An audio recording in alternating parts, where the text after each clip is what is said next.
I keep my goals to myself, cause whenever I share it with folks, they get a look upon their face and their memory floats to a time where their goals and the stars ain't... Smackdown continues to be boring as per usual. This was to no exception. This show was okay. So Smackdown came on a little bit early because they're still doing the European tour for a couple of weeks. So we're going to get early Raws and Smackdowns, which is fine with me. But I chose not to watch it at 2 p.m. I chose to watch it later on, so it's not really that big of a deal. And I didn't look at spoilers at all, so it is what it is. But there were a couple things on this show that I kind of liked, but the vast majority of stuff didn't really too much care about.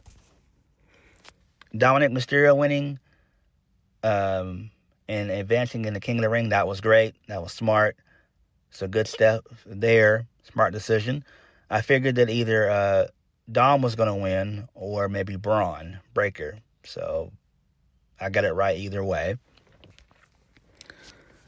We are still building to Night of Champions, which should be basically like a 6 to 7 match card, but we know how Triple H books, it's just going to be 5 matches, so it is what it is. It doesn't really matter at this point in time.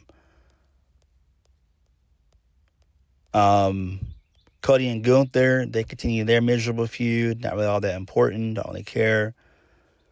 But SmackDown, is boring. I do like the fact that they're continuing the Ricky Saints, Carmelo Hayes feud. Obviously the best thing on the show right now, especially for the mid-card.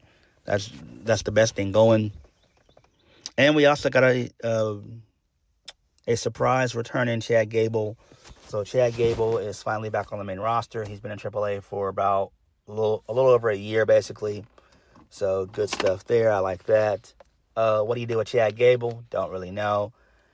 Finn Balor is going to be moved to SmackDown as well. So we don't know what's going to come of that. Maybe he'll go after Trick Williams. I could see both of them going after Trick Williams, basically. I think that would be smart. You could feud Trick with Chad Gable for a few months. Same thing with Finn Balor and Trick Williams. Feud them for a few months. I think what they should do with Carmelo Hayes and Ricky Saints is probably make them into a tag team. I think that would be the best thing for them. That would be great. So, there's that. So, we're going to get into SmackDown from June the 5th, 2026. So, we kicked the show off with Gunther. He's just tearing apart the announce table, above announce tables and everything else. He's basically pissed off. He's yelling that he's not going to go anywhere until he gets what he wants. He says he's got the wing awareness like nobody else, noting that his foot being under the bottom rope means that the pinfall should never should never been counted. By all rights, he believes that he should be the the undisputed WWE champion, and the Golden Boy can go back kissing everyone's butt all he wants, talking about Cody Rhodes. So Cody Rhodes shows up. He gets a good reaction. Cody says that Gunther's a 20-year pro, and he's out here big mad, shouting at people and destroying stuff. Sometimes you're the hero saving the little piggies from the cold-blooded sausage maker, and sometimes you are the cold-blooded sausage maker. It's a German myth, basically, is what it is. So it is what it is. We all know where that comes from. Or should. Cody knows who he is, admitting that all he has to do is make one phone call, but states he doesn't even need to make that phone call. If Gunther wants to fight him right here, right now, let's go ahead and do it for the Undisputed Championship tonight. So Sami Zayn shows up. Him and Cody Rhodes, they have some words. Gunther tells Sami Zayn to mind his business because this doesn't concern him. Cody says he doesn't know which Sami Zayn he's getting right now. And then he congratulates him on beating Matt Cardona last week. Sami says he wants to crack at the title. No, Cody says he knows that Sami Zayn wants to crack at the title, but Cody's a little bit busy right now. He says, Sami Zayn says that this is why their friendship is in the state that it's in right now, because Cody Rhodes is always blowing him off when it comes to stuff like this. Cody says he beat Gunther at Clash in Italy, and he's going to teach Sami Zayn a lesson. Well, Cody Rhodes beat Gunther. When's he going to teach Sami Zayn that lesson? So Gunther shoves Sami into Cody. Gunther tries to lock in the sleeper hold. Sami attacks Gunther. Then there's a little brawl that ensues, basically. Cody ends up doing a dive. Gunther shoves Sami Zayn into the way. And then Cody takes out Sami Zayn by mistake. Gunther walks up the ramp. Gunther gets out of dodge. Sami Zayn... Cody extends his hand to Sami Zayn, and then Sami just walks away. So it is what it is. This is fine. We all know where this is leading. Cody, Gunther at Clash. Not Clash, but Night of Champions. Cody more than likely will lose. I think Sami's going to end up costing Cody the title at Night of Champions, which would make sense. And then they're probably going to end up feuding Cody and Sami for a while, which is the best thing for Cody at this point in time. Again, I'm a fan of Cody, but damn, like, his booking is atrocious, and it has been for a while. Moving on from that, this leads us into The Miz. He was backstage talking to Kit Wilson about the ladder being held back from travel by toxic TSA. So Miz notices a large wire. He follows it, and it leads to Danhausen's lab. Danhausen asks him not to touch any of his stuff. Miz knocks over a bunch of items and stuff, and then Miz ends up getting shocked, which is hilarious, and then that was it. Don't really care about this at all, so whatever. More comedy stuff, which is fine. Moving on. So Nick Aldis, he's backstage. Gunther's pissed off. He's mad about the disrespect he's been shown since he joined SmackDown. Nick Aldis says he's showing Gunther the same amount of respect that Gunther's shown to the GM since they began negotiations or whatever. That's fine. Moving on, this leads us into the first match of the night. Raquel Rodriguez, she advances in the Queen of the Ring tournament. She defeats Bayley, Jacy Jayne, and Kiana James. Match was okay. Didn't really even watch it, really. This is fine, I guess. Again, it is what it is. I don't expect Raquel to win the tournament, but this is fine. Whatever. Match is so-so. Jacy Jayne not winning, that was to be expected. I imagine she's more likely going to go after Tiffany Stratton's U.S. Championship. I think that's where they're going to end up putting her in, and have her beat Tiffany. I think they're going to end up moving Tiffany into the tag team division with Chelsea Green, which is great.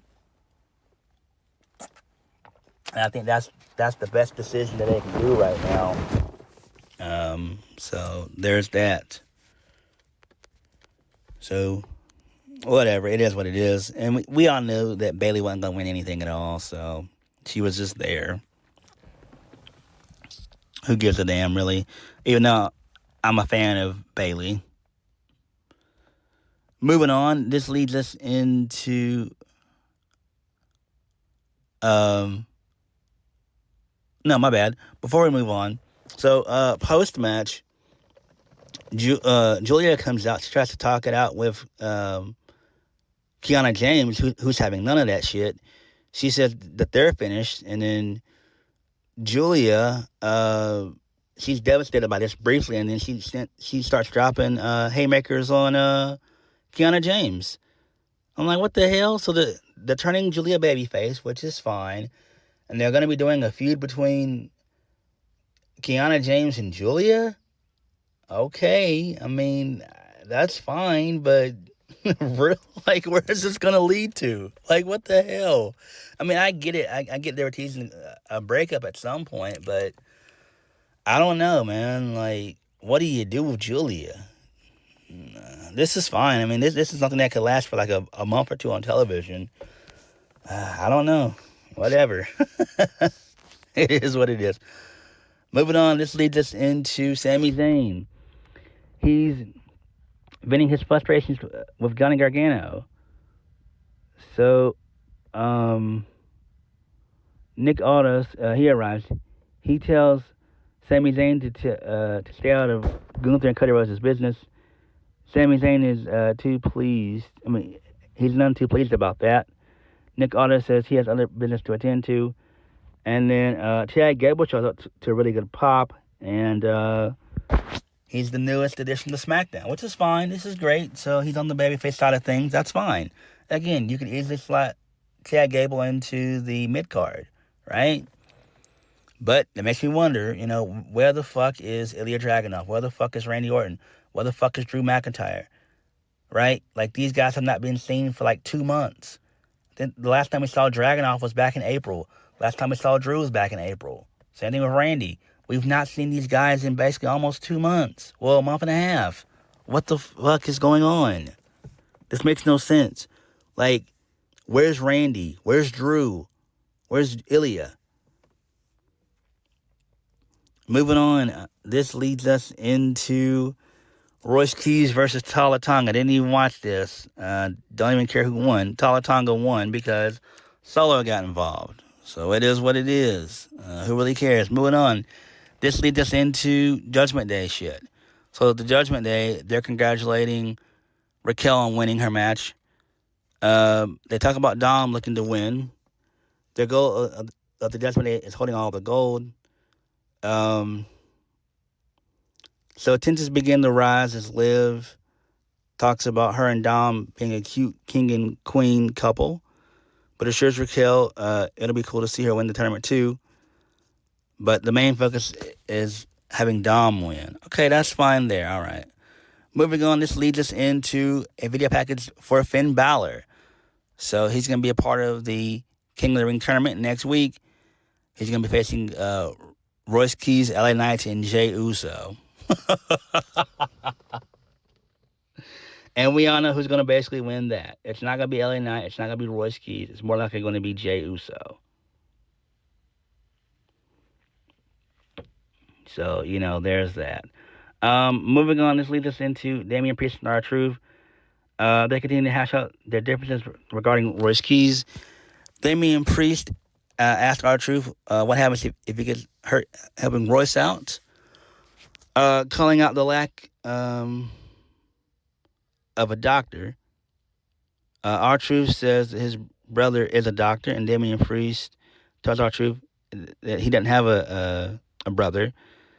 Then he says, "How dare you?" R-Truth says his brother is the doctor of thugonomics. So it's just funny. So then the War Raiders, for whatever reason, they show up. So they're now the new AAA Tag Team Champions. Telling R-Truth and Damian Priest that the titles, at some point they're going to put their titles up against R-Truth and Damian Priest. They're ready for for everyone, but nobody's ready for war. R-Truth says he never met either of them a day in his life, which is fine, so whatever, it's fine. Moving on, this leads us into Rhea Ripley. So she gets a pretty good reaction. She talks about, she puts herself over and how she beat Jade Cargill at Clash in Italy. So, she starts to address a friend helping her out with the numbers game in recent weeks. So she's interrupted by Charlotte Flair, who basically wants gold again.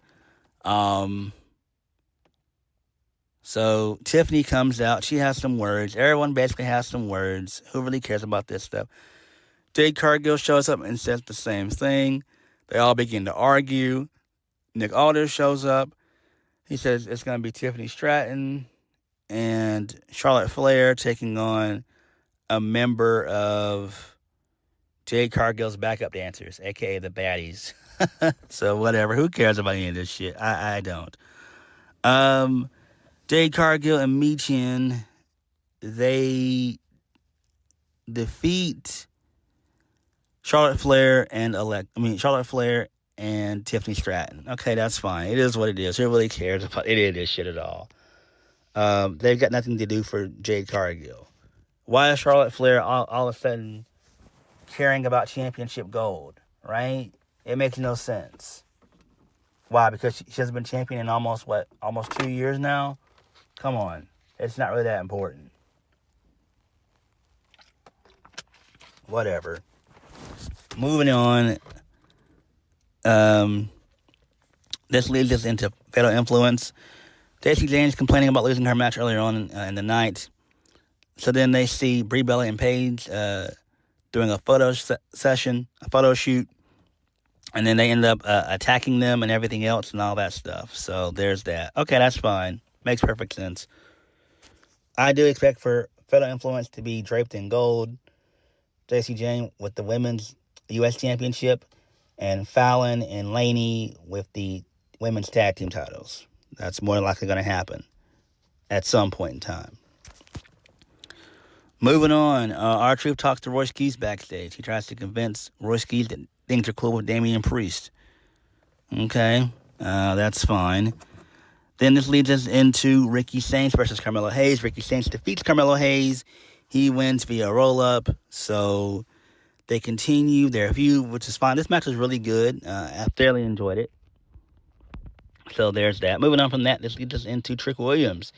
He's backstage. He's not all that worried about Ricky Saints and Carmelo Hayes. He knows that they're both coming after him. He says his focus is now on the King of the Ring tournament, a chance for him to really prove how good he is. Let's talk about it. So Braun Breaker shows up and he stares down Trick Williams, and then that was it. Okay, that's fine. Good stuff there. I like what they're doing with Trick. Again, I expect for him to begin the feud with Chad Gable and probably Finn Balor, more than likely. I think those would be two good babyface opponents for Trick to go up against, which is, fine. Because I think that Carmelo Hayes and Ricky Saints would be a kick-ass fucking tag team. And I'm serious about that. They would be great. They really would. Moving on from that, this leads us into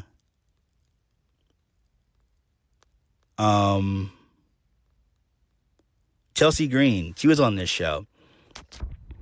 So Chelsea Green talks to Tiffany Stratton, saying that she's surprised to see Tiffany out there without her and with Charlotte Flair, but that's okay. She really just needs Tiffany Stratton's support by going out there with her for her match.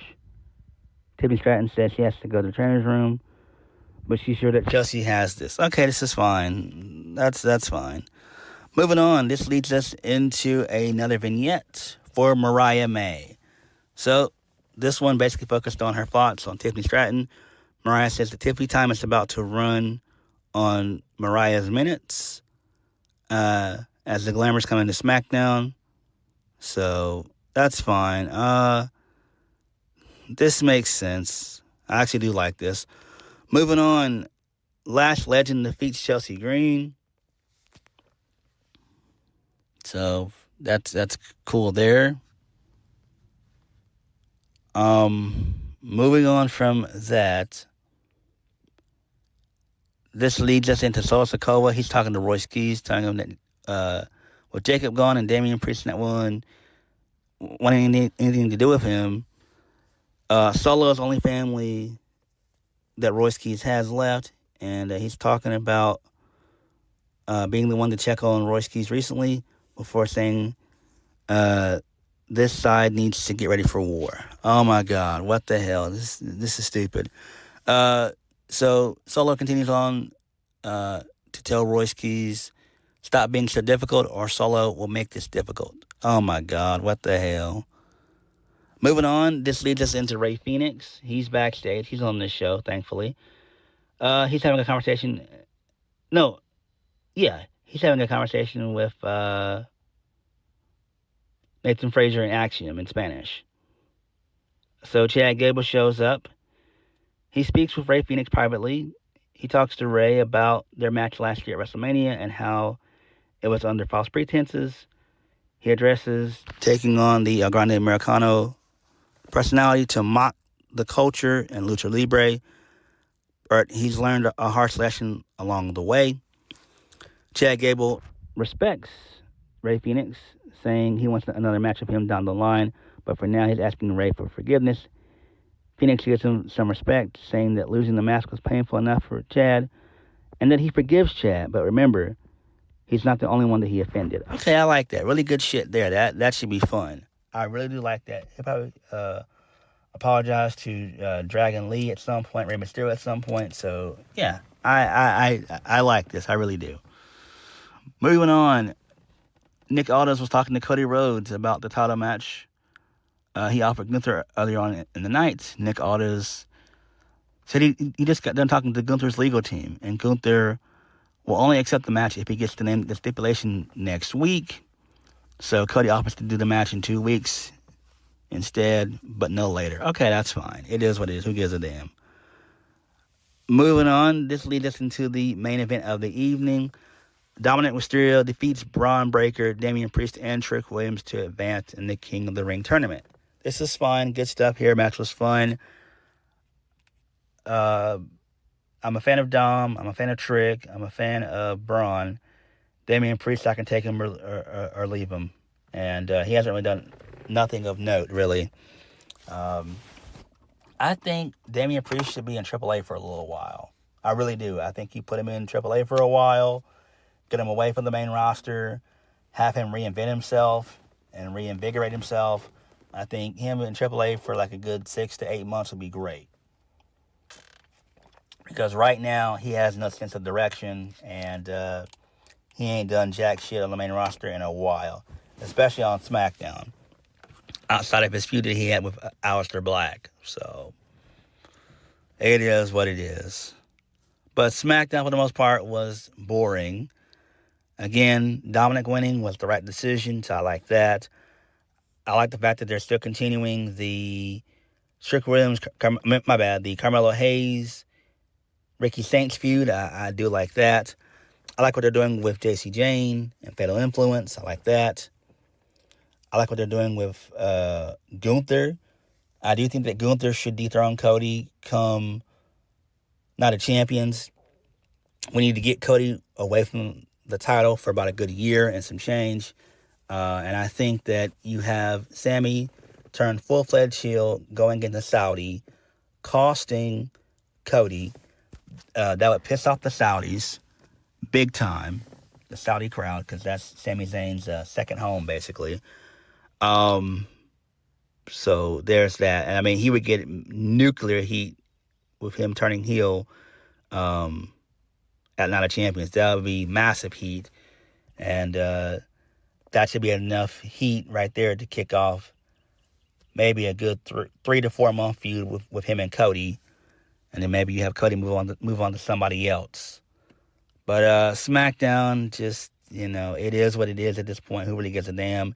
It just exists. It's still the worst show of the week. A close second would be Dynamite as well. So, there's that. But it is what it is at this point. But what you guys think of the show? Let me know. Like, comment, subscribe. Peace.